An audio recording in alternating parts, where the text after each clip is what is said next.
I'm your host, Vinny Berry. You're listening to the Wrestleville podcast, part of the Fans First Sports Network, where you can get this episode and all our other episodes where you snag your downloads or at Wrestleville.com. And we also have a YouTube page where you can see clips and interviews of your favorite wrestling superstars. Well, my guest this episode is all the way across the pond, Dean Allmark. How you doing? I'm very well, thank you. How are you? Oh, I'm doing good. Excited to talk to you. Excited to be here, man. Yeah, absolutely, absolutely. Well, you've been wrestling well over 2 decades, right? You're going into your 25th year. Uh, let's see, it has been 25 years, right? Yeah, 25 years now. That's crazy. It's insane when I say it. And yeah, it's been one hell of a journey. Yeah, I bet. I bet. When you think about 25 years, I think a 10-year pro wrestling career is long, right? Because of the physicality and the wear and tear and just the demand, right? But for people able to do it for 2 decades, you gotta you gotta consistently work at your body and keeping it healthy, right? Oh Obviously. yeah, definitely. I think the key is just to keep going as well. I'd say every year I've wrestled around about an average of 250 matches a year. And it's been my living it's my living up until COVID. That's all I did. I was just a full-time professional wrestler, and then COVID came along, and yeah, I've had to kind of make money elsewhere as well as wrestling. While wrestling is still kind of getting back on its feet. So yeah, it's one of them things that if you I think a lot of people found it hard coming back after COVID. Obviously, when you go to wrestling like 250 matches a year to wrestling absolutely zero, it's uh, it's a bit of a shock for the old body. Yeah. Over here in the States, it it appears that wrestling's pretty much recovered, right? It seems like there's more wrestling than there ever was, that there's more active wrestlers than I can ever remember. And it does feel like, that year was pretty bumpy, the year after, but it seems like everything fell back in track. Do you still see uh numbers off, from being where they were as far as attendance and far as maybe promotions or workers? No, I don't think numbers are down for that reason. I think that the country's economy is really struggling at the minute, and we've got the inflation, and I think the people just haven't got the money now to go out there to the wrestling show. So I feel like the attendance is coming back up, but it's not because of COVID anymore. But it kind of is because all that time where the government was just handing out money left, right, and centre to support everybody, it's just cost the economy so much that the people just haven't got the money anymore. So I think that's one reason for it. Yeah, hopefully it will back to where it was, but just for wrestlers such as myself, we're really wary about throwing ourselves back in there full time just in case something like COVID happens again. Because for the most of us that were wrestling full time and our livings got taken away from us, we were just kind of put in a really hard position. So we all had to get something, we all had to get side hustles, we all had to get other jobs. And yeah, I feel like everything's still kinda it definitely isn't what it was before, in my opinion. Right, right. Yeah, so you still you see an obvious difference. Yeah, I think so, definitely, I think the economy, people not having the money, people scared that COVID is gonna happen again. Yeah, it's definitely I think it really shocked the world because nobody thought anything like that could possibly happen, but now it has, it could definitely happen again. So, I think everybody's a bit cautious now.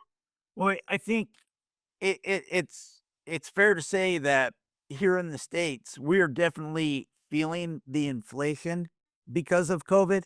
Yeah. Everything is, the groceries are astronomical. You know, it's you can go into the store and say, "I remember when it used to be this price.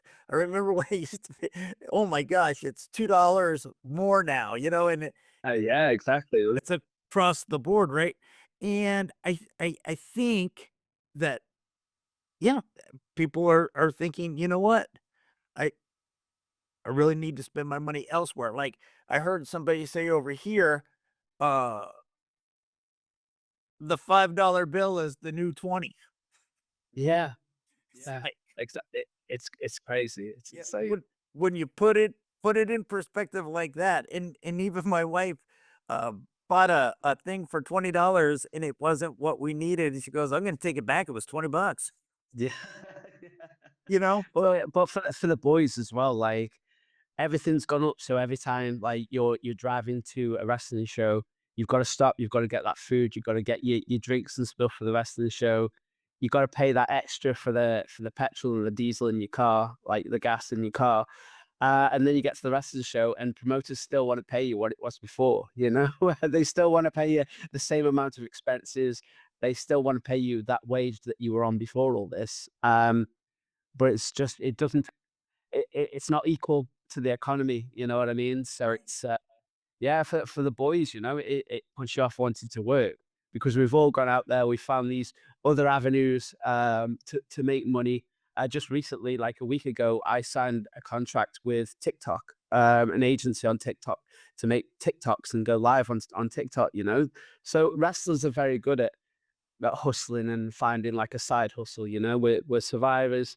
We're used to like being frugal and making money any way that we can. So we've gone out there, we've done it in the hardest of times. So when it comes to wrestling, it's just like, wow, like all these other ways of making money. It seems like sometimes wrestling is like the hardest way to make money these days.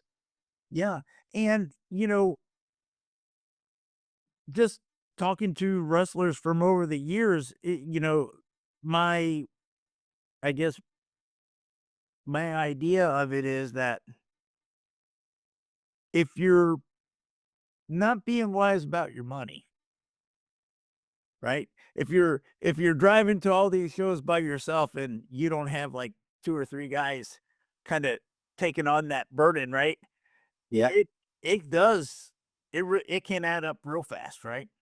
Definitely. Sometimes you'll do a show which is like obviously in the States it's a bigger place. So I've heard of wrestlers driving like 30 hours, you know what I mean, to get to shows. Obviously, the most will drive is like 5 hours on one day.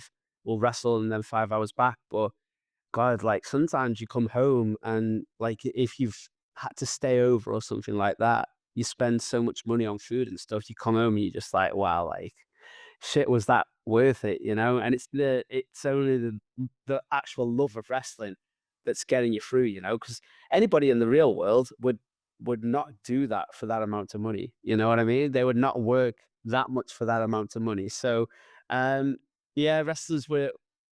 If you haven't got the, and that's why I always say, like, I run a wrestling school now. I actually own a wrestling school, and I always say to my students that if you don't love this business, then you're not going to last very long because there's a lot of times where you just have to grit your teeth and do it for the passion of wrestling, you know? Yeah, yeah, I think you hit the nail on the head when you said, "If you don't love it, you won't be doing it long," because when those tough times comes, it's just gonna be like, "Well, the heck with it. I'll go do Yeah, something else." exactly. It's only the passion that keeps you going, you know? Yeah, I was talking to a guy who's been wrestling for 10 years, and, he said, "Man, I was making excellent money out in the real world, doing bank stuff and whatever, and, but his passion for pro wrestling, he was just like, um, I w I wouldn't be happy doing anything else, and so he found a way to make it work, right? But it's he's not living in a mansion, you know? Yeah. Yeah, exactly. It's the passion and it's the drug of wrestling. Wrestlers will tell you that for us, it's like a drug. It's something that we actually need, you know? So, yeah, it's that drug we need that hit just to keep going, you know? And that's why so many wrestlers struggle after they retire from wrestling. It's they're not getting that drug anymore, and it's pretty much going cold turkey. So a lot of the boys struggle, and I've had friends that have struggled, and they haven't lasted very long because they're missing that drug in their lives. Yeah, because the adrenaline, right? The crowd, th Mhm. I guess the intensity and the action inside the ring too, right? Yeah, the spotlight, like most wrestlers are showmen. It's what we do. It's the way we're made, and when that spotlight is taken away, it's really tough. When you started out 25 years ago, and I mean, did you know that was, what you wanted to do? I mean, did was it something you fell into or something you worked toward?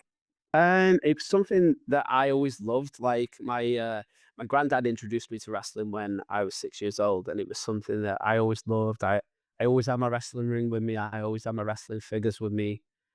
And I met a guy in high school who always said that he was going to be a professional wrestler. He was like, "I'm going to be a professional wrestler one day," and I was like, "Okay, that's cool." Like I love wrestling too. I don't know if I'm ever going to do it, but I love this shit. So we used to watch the pay-per-views together. We used to wrestle in the garden together. And then he left high school a year before I did, and he got in the gym and he got in serious shape in a year. And as soon as I left high school, he took me along to this gym, and it was on like a three-story building, and the gym was on the top floor. So we went there. I signed my membership, and about 2 weeks into training at that gym, a wrestling school came and opened on the second story, on the second floor. And we were just like, fuck, like there's a wrestling school just opening up like in our building. So we went along that first day, and after that first session, I was just hooked. I was like, oh, like this has got, and I just felt the passion straight away. And yeah, it was a time where there was no internet, there was no phones or anything like that. All I had was just this wrestling. And luckily for us, we had like a video camera, so we used to videotape all our sessions and stuff. We used to go back, and we used to. It wasn't in a ring or anything like that. It was just on like judo mats, and we used to go and we used to train 3 hours on a Tuesday and 5 hours on a Sunday. And we used to just get stuck in, and in the room, it was like single pane glass. So when it was cold like it is now, like you could just see your breath like this, but we didn't care. We were just like so into it. And yeah, we used to at that wrestling school, we used to do wrestling shows for that company like once a month. And that's pretty much what we did for like the first year and a half of our career. We were just wrestling once or twice a month and just training the rest of the time. And the first time I saw a wrestling ring was actually when I was in it. Like, actually, the first time I actually been in a wrestling ring was not on the first show that I ever did. And I was just like, wow, like this is even better than I thought it would be. So, yeah, we did that for a year and a half. And then we went to the UK's biggest promoter. He ran shows pretty much every day, all year round. And we went for a tryout match before the show. And in like the year 2001, there weren't many wrestlers in the UK that could wrestle like any other style apart from like a British wrestling style. So when we turned up, we'd been studying like Mexican wrestling, Japanese wrestling, British wrestling, like wrestling from all over the world. And we turned up that day and we were doing stuff off the top rope. We were doing dives to the floor. And of course, the wrestling promoter, Brian Dixon, at the time had never seen anything like it. He was in his all star bubble. He wasn't used to seeing any wrestling from anywhere else apart from the all star shows. And he was just like, okay, boys, like the four of you can come on tour. And we used to get put in like four ways, tag matches with just us. And then he just saw the reaction that we were getting compared to everybody else on the show. And his mind was just blown. And he was just like, okay, like you boys have got something. And then he just put us on pretty much every show, and we wrestled like 7 days a week, pretty much. Well, 7 shows a week. Some days we wrestled twice a day. We'd have a day off every now and again, but we were just constantly on the road, and away we went. It was amazing. Now, the style that we were talking about earlier, I had seen some clips that you would at one time you would do like a maneuver of the week, and you would do. I mean, it looked like Italian pretzels, man. I mean, you know, Yeah. uh, Did you always do that style? Because when I saw that style, the closest thing I could remember was that Mil Mascaris used to do some stuff like that on the mat, like Yeah. the bridging and the bending the guy in the different direction and stuff that, Mhm. just, you don't see a lot of that, right? And when I saw you do it, I thought, "Wow, that's such a fresh." It's old, right? They Yeah. did they did that stuff years ago, but what's old is new again because they're not doing a lot of that today. Yeah. Not in the lights. A lot of the stuff that I was doing was like old British wrestling stuff, but most things I'd put my own twist on. When I was training to become a wrestler, the only thing that I pretty much wanted to be was like one of these wrestlers that were really innovative. I used to adore wrestlers that would create their own moves and do their own stuff. And like Tommy Rogers, like when he did the Tamakaze for the first time, I was just like, wow, like he's one of my favorite wrestlers now because he's just done a move that like I study wrestling all day long, and he's done a move that I've never seen before. People like Canyon, people like Nova, all these guys that would come up with their own moves. That's all I wanted to be, you know. So when it comes to the move of the week, I'd try and take something old and put a little twist on it and combine it with something else. And that's how I did it, you know. And that goes for the pro wrestling stuff as well. Like I'm really proud of the move set that I've kind of invented. I invented a move called the Ruby Cutter, and it was actually taken to America by a student of mine, Tony Storm. She was in NXT at the time, and she messaged me and she was just like, "Man, that move that you do, that Ruby Cutter, that's so cool. I haven't got a finisher, so is there any chance that I could use it on TV and I'd give you full credit for it?" So she started using it. She did it on NXT, and then she got bumped up to like Raw and SmackDown, and then she used it on that, and then it's actually got put in the video game. So I was just like, wow, like that move that came from my head ended up on a video game. That's just mind blowing to me, you know. So yeah, just I think stuff like that is really satisfying, more satisfying than anything else in the world to me. Like when I invent something, perfect it, and then take it out there on the indies and stuff, and hear the reaction my moves get.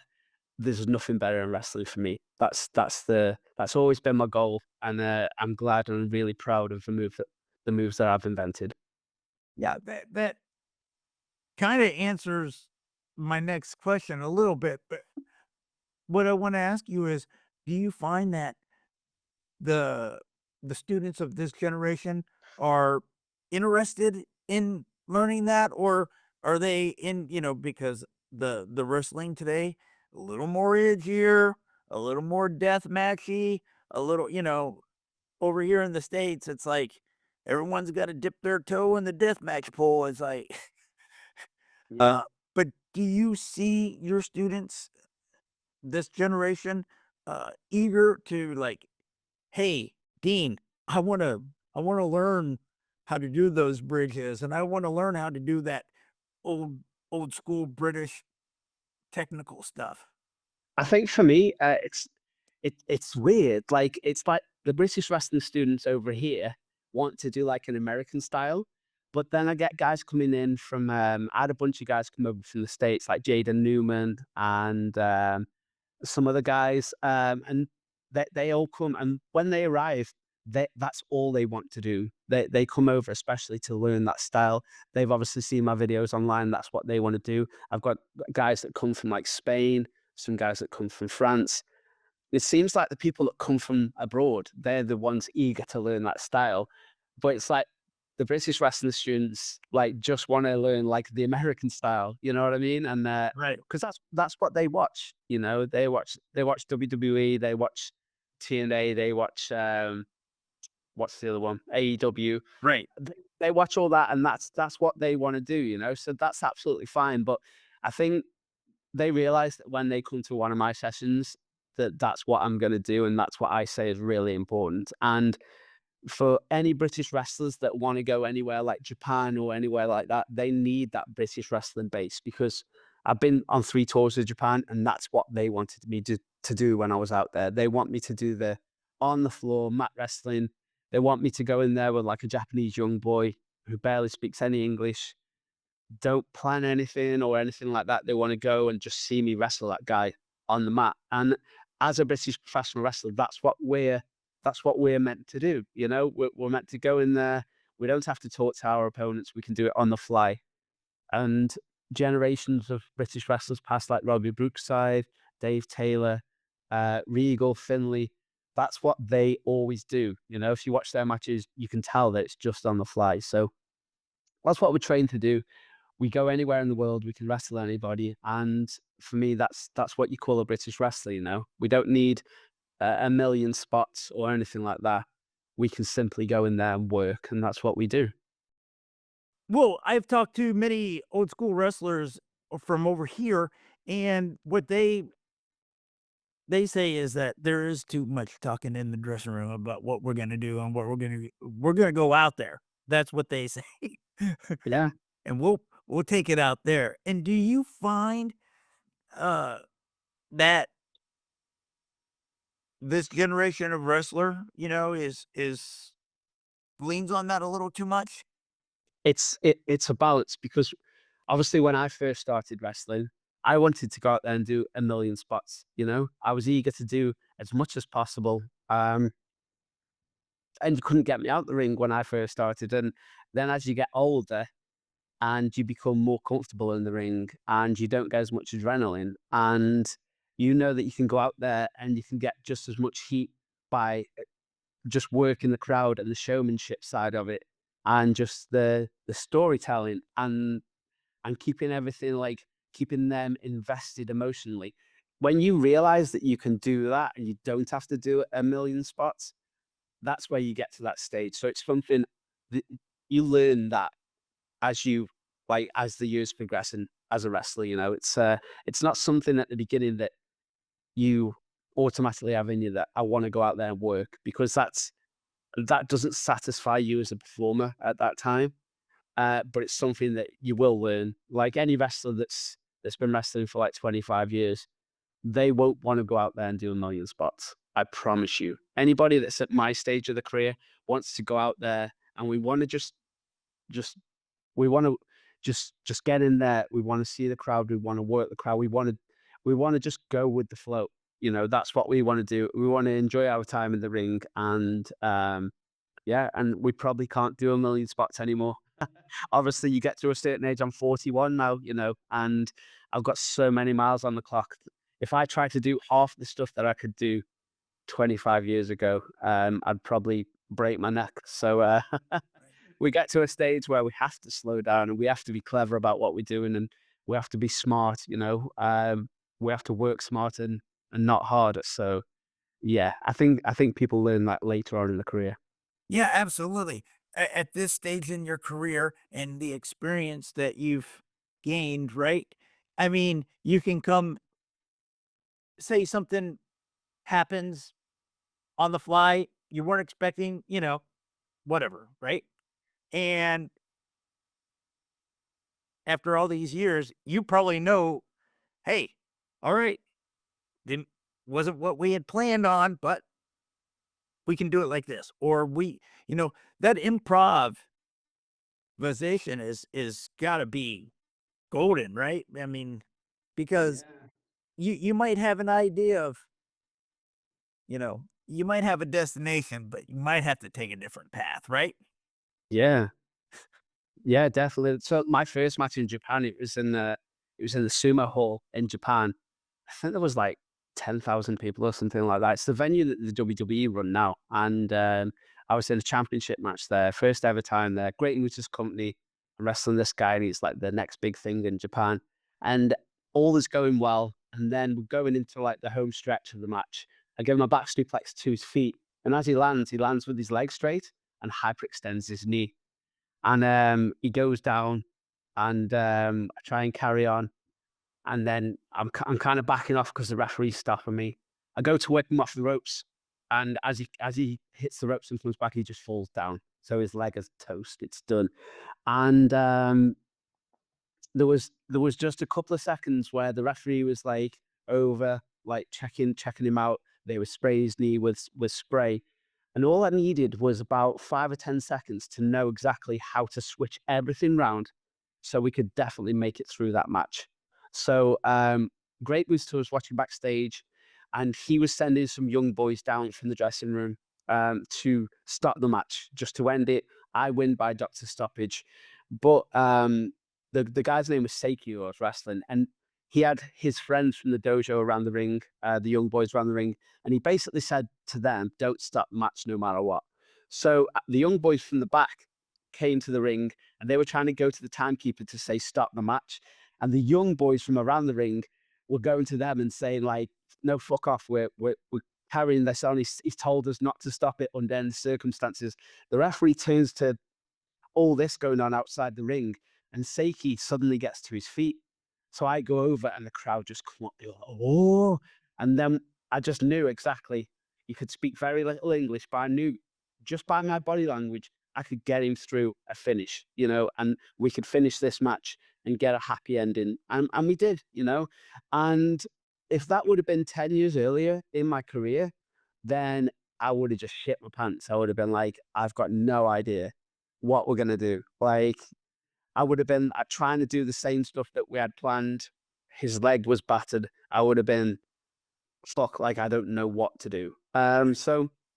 So yeah, just that experience counts. I've been in matches where the top rope snapped, the top rope is snapped, and we've had to come up with alternative endings, alternative finishes, uh, go brawling in the crowd so the boys in the back can get to the ring and fix the rope while the attention is on us outside the ring. Just little things like that, you just when you're doing it every single day, it's kinda like it's something fun for us. It's a break from the norm. It's like, "Oh, shit, this has made this a little bit more interesting and a bit more hard work." So, yeah, this is kind of fun. So, you get to that stage where when something happens like that, it's kinda exciting. You're just like, "Oh, okay, a challenge."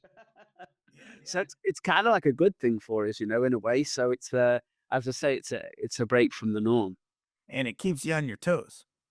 It does indeed. And that's the stuff that you can pass on to your students. Things like that. Yeah, definitely, and I try my best, like, at my wrestling school, I teach twice a week, and, I just say the reason why it's good to have me here is because I'm gonna show you all the pitfalls, I'm gonna tell you about all the mistakes. Do you know why? Because I've been there, I've made those mistakes. So I'm gonna tell you guys what not to do, so you don't make the mistakes that I made, So they've already got a head start above, like, me at that point in my career. They're like light years ahead of that because I've told them where they're gonna fall.